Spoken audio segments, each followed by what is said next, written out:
Hello again and welcome back to my channel. This week I'm going to talk about using an Autocue or video prompter for times when you need to record a piece to camera. This could be for yourself or more usually for another person where you need to record a scripted message. You can see another camera over my left shoulder just here. This is to give you the presenter's eye view of using an Autocue. I don't normally use one for my YouTube videos, but if you want to record something long or complex where you need to be precise about the words used, then writing out the script and using an Autocue could be a good idea. I'm most likely to use one when shooting a video case study that has been scripted in advance by a copywriter.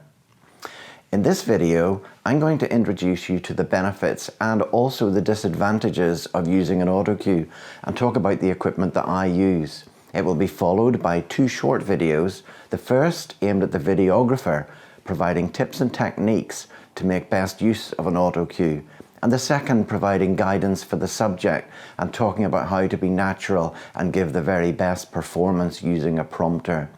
If you want to be sure to catch these, then please subscribe and hit the bell, and that way you'll be notified when I upload these videos. So for now, let's get started by looking at the equipment that I'm using.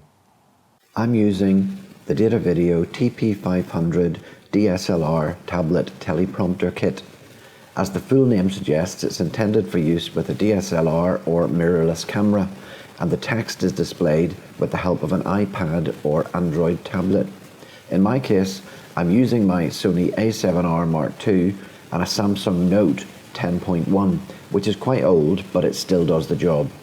You could use a large smartphone, but I think a tablet is going to give a better result. The TP-500 can be purchased for around £320 plus VAT, which is £384 in the UK or $549 on Amazon in the US. There are a couple of options that you can purchase along with it. The first is the HC500 carrying case for the prompter, and this costs £58 including VAT in the UK or $100 in the US. That may seem like a lot of money, but if you're going to take the Autocue on location with you, then I think it really is essential. It's fitted out to carry the TP-500 safely and securely. The second option is the remote control. This allows you to start and stop the Autocue from the viewer's position without having to do it from the app on the tablet. Personally, I didn't think this was essential, and I don't find it a problem controlling the text from the app. The TP-500 seems well made and has a number of adjustments to allow you to fit different sizes of camera. So what are the advantages of using an Autocue?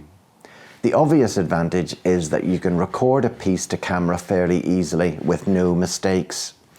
If the content is long and complex, this can be a real advantage. Secondly, you can record content from people who are just not good at speaking off the cuff, people who may forget their content or stumble over their words. Believe me, I've come across quite a few of these in my work. For everyone, it can save time to not have to memorize what they want to say.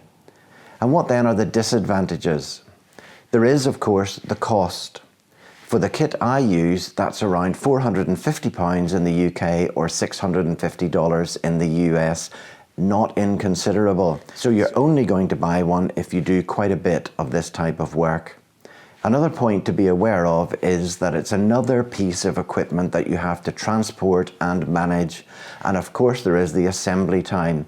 It can take about 10 minutes to get it all set up.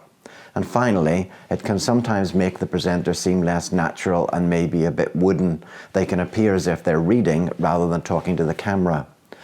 I have a video coming up with tips for the presenter to appear natural and to do the best performance possible with the prompter. So that's really it. I use an Autocue if I think the presenter needs it and will give a better performance that way.